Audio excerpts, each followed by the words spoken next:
Raindrops, Textbook in English for Class 1, Special Series. About the book. The National Curriculum Framework 2005 suggests that plurality of textbooks is a necessary requirement for curricular freedom. A single textbook does not meet the expectations and aspirations of teachers and learners uniformly. The same idea has been reinforced in the focus group position paper on the teaching of English, which suggests that the earlier practice of choosing from a range of available texts can be revived. It would be reasonable to expect that with the multiplicity of English textbooks, the diversity of English language environments in the country would be addressed better. A series of textbooks in English, Raindrops, for the primary stage class 1st to 5th has been developed, keeping in mind first-generation schoolgoers as well as children whose only exposure to English is in school, and even within the school, usually with limited time duration and constraints in quality. The criterion that we must meet is people's aspirations for their children. The spontaneous and appropriate use of English for at least everyday purposes, in other words, to speak English, as against merely passing examinations in it or knowing its grammar. The aim, therefore, is learners' exposure to the language, in this case English, in meaning-making situations so as to trigger the formation of a language system by the mind. Conventional textbooks presented the letters of the alphabet in the beginning itself in the A for Apple mode. This is no longer the case. Research on syllable recognition and letter sound correspondence have shown that exposure to a series of words focusing on a particular sound facilitates learning. We need to develop a focus in which the research on language learning is integrated with the language teaching. In this textbook, the alphabet is presented in two ways. 1. Letter recognition. The complete English alphabet, both small and capital letters, is presented at certain intervals.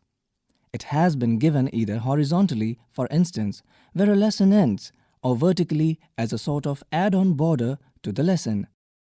These would indicate to the child the order as well as the number of letters in the alphabet, which he or she would glance at, perhaps trace with a finger, or simply chant along with others in the class. 2. Tracing the letters. The letters of the alphabet have been grouped in such a way that the letters using the downward stroke, such as D, T, etc., are in one group. The letters using curved lines, such as C and O, are grouped together. Each group of letters has been given at intervals throughout the book, in dotted outline forms, along with space for the child to practice further. There is no inherent contradiction in these two ways of presentation.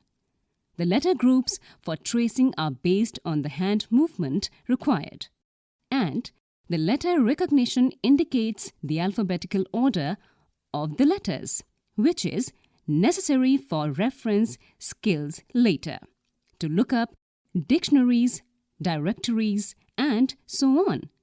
A decision was taken to teach the lower case first, because capital letters account for only about 5% of the written word.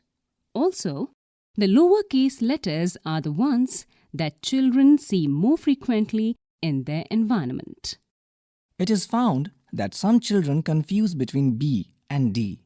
For in writing, B, the semicircle, comes on the right side of the vertical stroke. In D, the semicircle is on the left. A conscious attempt has been made to address this problem through illustrations. 4 poems have been put in the beginning of the text.